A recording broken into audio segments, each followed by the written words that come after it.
Servus, Glück auf und herzlich willkommen zu einem weiteren FC Bayern Talk. Leute, diesmal zum Telekom Cup. Der erste Titel. Leute, Spaß. Willkommen zum FC Bayern Talk, zum Freundschaftsspiel zwischen den FC Bayern und Tottenham Hotspurs. Ja, 4:0. Ich denke, am Ende ein sehr unterhaltsames Spiel. Ja, wir haben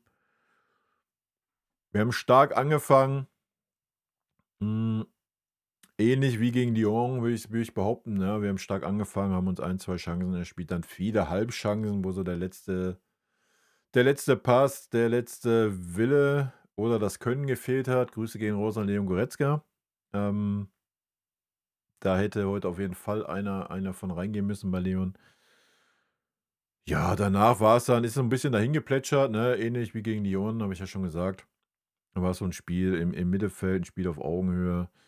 Ähm Und die zweite Halbzeit war dann noch mal 'n bisschen unterhaltender, denke ich. Habe mich natürlich riesig gefreut für Lennart Kahl und für Kusi Asare.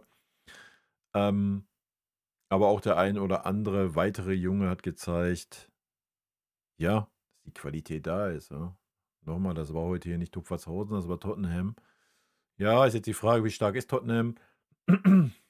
Andere Geschichte, aber trotzdem, musst du halt die Leistung erst mal so bringen, ja.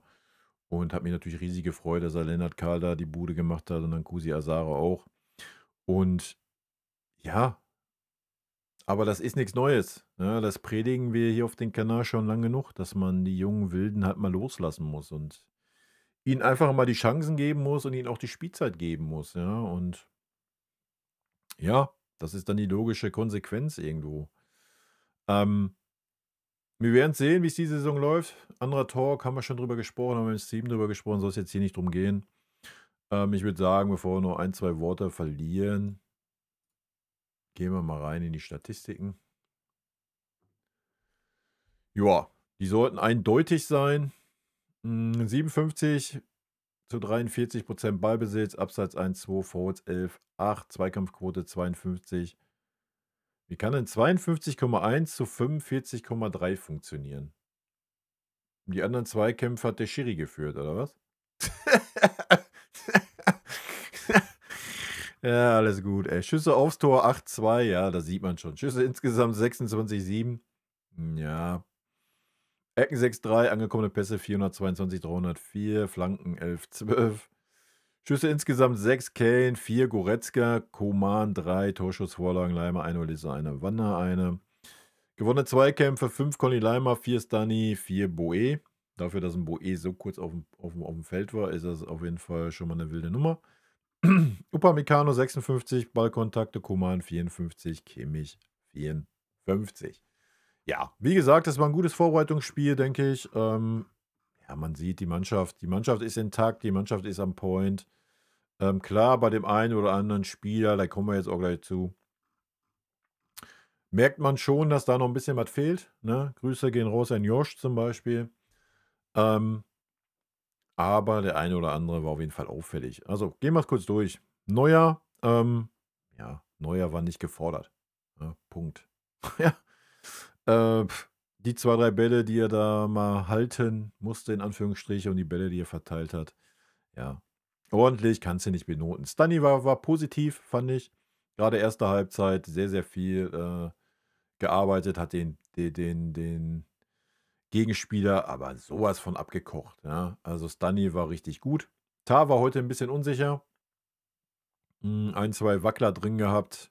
Weiß ich nicht warum. Opa war gewohnt souverän. Conny Leimer, ja, wie immer, nach vorne sehr, sehr gut. Gerade Anfangsphase haben wir halt hinten mit einer Dreierkette gespielt und Conny Leimer war mit eigentlich auf der Halbposition im Mittelfeld. Hat sich dann mit dem Laufe des Spiels ein bisschen geändert, wo Tottenham mal ein bisschen mehr Ballbesitz hatte, ist ein Conny Leimer auch in die Viererkette gerückt. Ja, wir haben die Stärken des Conny Leimer heute ein bisschen gesehen, wir haben auch wieder die Schwäche gesehen, aber Tottenham hat es nicht wirklich ausgenutzt. Auch das ist hinlänglich bekannt. Schaut euch gerne den Talk dazu an.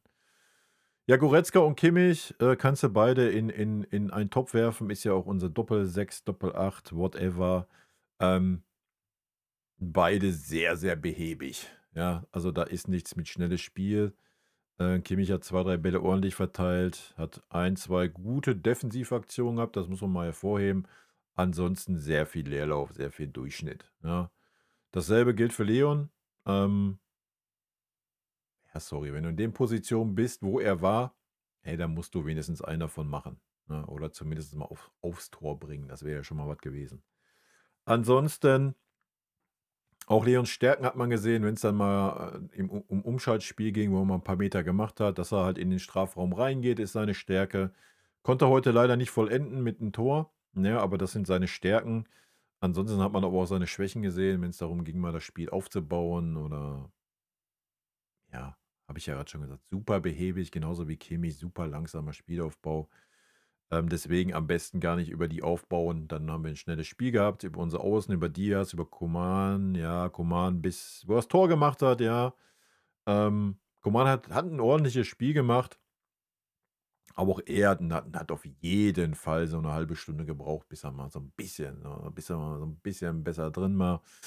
Überragende Spieler waren wie immer Michael Olise, Diaz, ja. Das Zusammenspiel auch hat mir gut gefallen. Ich meine, das ist das zweite Spiel, die sind ja jetzt seit einer Woche im Training. Harry Kane hat Harry Kane-Sachen gemacht, ja, abgesehen vom Elfmeter. Obwohl, wenn wir das Engländer mit reinwerfen, ist es auch, typisch, aber ja, Harry Kane, wie gesagt, ist super, wenn er dann in so einem Spiel mal so 'n Elfer verdaddelt, ja, auch wenn er da weggerutscht ist, keine Ahnung, Wurst, ja, wen interessiert's. Das Tor überragend gemacht, ja, war 'n überragender Pass von Michael. Ansonsten Michael war Dreh und Angelpunkt, Diaz auch sehr, sehr stark, ja, umso besser Stanisic auch reinkam. Die Seite war gut. Ähm na klar, klappt da noch nicht alles, ja, da brauchen wir gar nicht drüber reden, das braucht noch ein bisschen, aber gerade das Doppelpass im Strafraum von Diaz und Olise war schon stark und ansonsten hat Diaz auch man sieht einfach die Art Fußballer, die er ist, ne? Das muss man einfach sagen. Das ist es der haut sich rein und, ja, ist auch gleichzeitig ein Kämpfer. Also, wenn ich mir da so ein 2 Szenen in diesem Spiel angucke, wo er sich durchgesetzt hat gegen 2 Gegenspieler, ja, sorry. Das muss man ganz klar sagen, das würdest du von einem Coman, von einem Gnabry nicht sehen. Das würdest du auch von einem Ulisse wahrscheinlich nicht sehen, weil er 'ne andere Art Spieler ist. Ähm, ja, aber das ist der Faktor, der uns vielleicht fehlt, ne? Das war sehr gut, sehr ordentlich, hat mir sehr, sehr gut gefallen. Ähm, ja, Auswechslung, Lennart Kahl. Ja, ich denke, man hat gesehen, was seine Stärke ist, ne? Direkt rein das Dingen. Hatte sonst nach hinten hin eine schlechte Aktion. Ansonsten, ja, natürlich auch schwierig dann in dieser Mannschaft, wo wenig Abstimmung ist, ja. Es wird natürlich noch mal ganz, ganz anders aussehen, wenn ringsherum um ihn die Stammspieler wären. Kiala hat's auch wieder ordentlich gemacht, fand ich, war auch auffällig. Boe, ja, hat einen kleinen Moment gebraucht, dann war er auch drin, war auch gut. Tim Bischof auch 2, 3 sehr, sehr gute Öffner, Bälle gespielt. Paul Wander war eine Enttäuschung, muss ich sagen. Ja, das war zu wenig. Das kann man ganz klar sagen, da muss mehr kommen. Ja, ein, zwei Mal da vorne. Ja, er hat das durch den Pass dann rausgespielt auf Lennart Kahl, ja, logisch, aber da muss ein bisschen mehr kommen, ja. Grade was so das mit nach hinten arbeiten anbelangt, das war schon 'n Tacken wenig. Gut, er war Zehner auf dem Feld, ja, aber da muss ein Tacken mehr kommen, finde ich persönlich. Guerreiro, ja, nicht wirklich positiv, nicht wirklich negativ aufgefallen. Daiber hat's auch ordentlich gemacht, hat sich reingehauen über die Seite, ja, wie alle Jungen, gerannt, geackert, versucht. Kusi Asare, ja, der wirkt immer auch so ein bisschen lauffaul, ne? Denkt man sich so und steht er da so rum und hier und da und chillt. Das Tor überragend. Ist die Frage, was ist seine Kernkompetenz? Ich denke, wenn er noch mal 'n bisschen mehr ja, aber sollen wir jetzt 'n Kusi Asara an Harry Kane messen? So, Harry Kane arbeitet halt 90 Minuten, ja. Ähm, Kusi Asara hat's gut gemacht und wie ich schon sagte, du musst den Jungen halt auch bringen dann. Der muss der Kane-Ersatz sein diese Saison und gut und kein Serge Gnabry oder sonst was, ne? Fertig. Min-Jae war stark, ja, gab's keine Zweifel, hat das da hinten zusammengehalten. Wisdom Mike haben wir dann auch noch kurz gesehen für 'n paar Minütchen. Auch der hat sich reingeworfen, ja, alles fein. War 'n gutes Testspiel für uns. Ja, Wie gesagt, wir haben die Startelf gesehen. Das wird auch die Startelf in den kommenden Spielen sein, ne? Können wir von ausgehen. Ich meine, Coman hat es ja nochmal untermauert mit seinem Tor, hat sonst auch ordentlich gemacht über die rechte Seite. Da geht natürlich noch ein bisschen mehr, da ist noch ein bisschen Luft nach oben, denke ich. Aber das ist bei Kimmich, Goretzka genauso, bei Jonathan Tah ist noch eine Menge Luft nach oben. Ich denke, Diaz wird auch noch einen Tacken besser werden. Conny Leimer, ja, da muss ein bisschen die defensive Abstimmung auf jeden Fall besser werden. Nach vorne und einsatzmäßig brauchen wir nicht über Conny Leimer diskutieren. Stani auf einem sehr, sehr guten Weg, ja.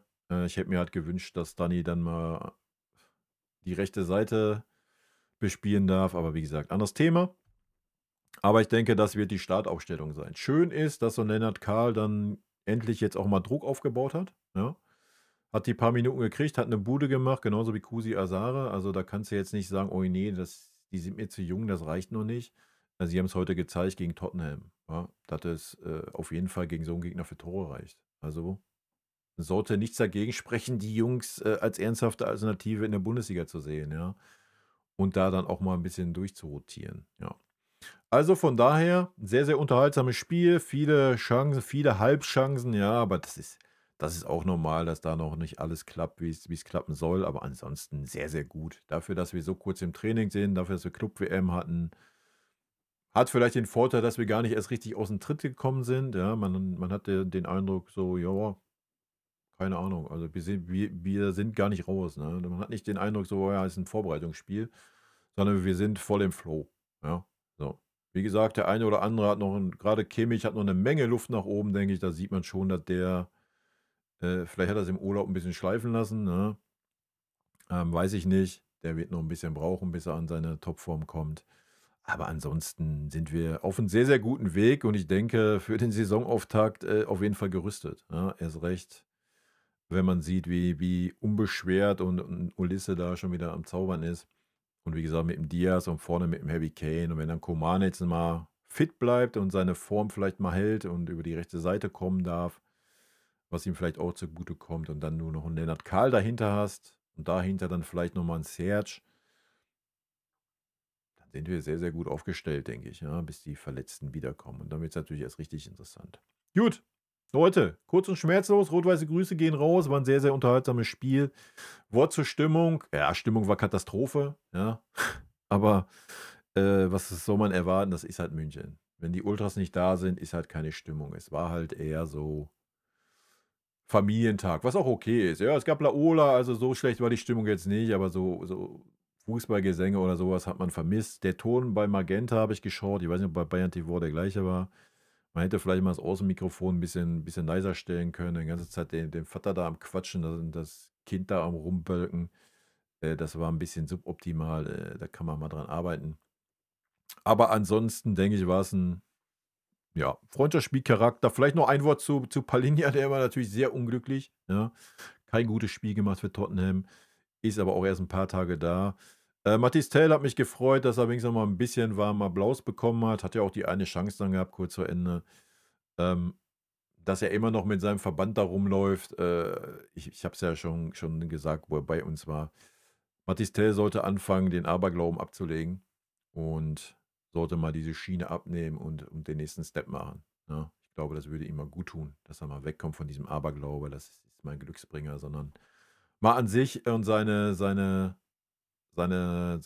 Stärken denken. Ich glaube, das wäre ein weiterer Step in seiner Karriere, denke ich. Aber gut, sind nicht mal unsere Spieler, ja, Palhinha schon noch, aber halt ausgeliehen. Ähm, Ansonsten fand ich schon erschreckend, wie schwach Tottenham nach vorne war. Richarlison, ja, okay, hatte den einen Schuss gehabt, dann nochmal 'n Kopfball in der zweiten Halbzeit. Kudus, ja, war sehr auffällig, aber keine Chance gegen Stanny gehabt. Stanny hat den abgekocht, ja, gar kein Problem. Ist vielleicht am Anfang mal eine Aktion, da hat Stanny ein bisschen Probleme gehabt, das stimmt, aber danach war Stanny voll im Spiel, ja. Stanny ist immer so, der hat immer so die ersten Minütchen, da braucht er immer ein bisschen. Ähm, von daher alles fein und damit, Leute, rot-weiße Grüße gehen raus, habt ein schönes Wochenend, 'n kommendes. Ich bin jetzt im Urlaub, 2 Wochen in den Bayerischen Alpen, in Greinau. Ähm, von daher weiß ich noch nicht, inwieweit hier videomäßig was passiert, ja. Ich komme auch erst nach unserem Spiel wieder nach Hause. Vielleicht bekomme ich noch Karten. Ich bin auf der Warteliste für den ersten Spieltag. I don't know, wir werden sehen. Vielleicht finde ich was auf dem zweiten Markt, wäre auch gut. Wenn jemand von euch 2 Karten abzugeben hat, ja, meldet euch gerne. Im Discord bei mir würde ich natürlich dankend annehmen. Ansonsten, ja, wird's vielleicht irgendwie ein kleines Handyvideo geben oder was zum nächsten. Ist ja noch ein Spiel, Supercup dazwischen, da mache ich immer 'n kleine übers Handy eine kleine Aufnahme, wie letztes Jahr auch oder vorletztes Jahr, wo ich in München war im Urlaub. Ja, so wird's laufen, Leute, und von daher rot-weiße Grüße, vielen Dank für euren Support hier auf dem Kanal. Haut rein, bis dann. Tschüssi.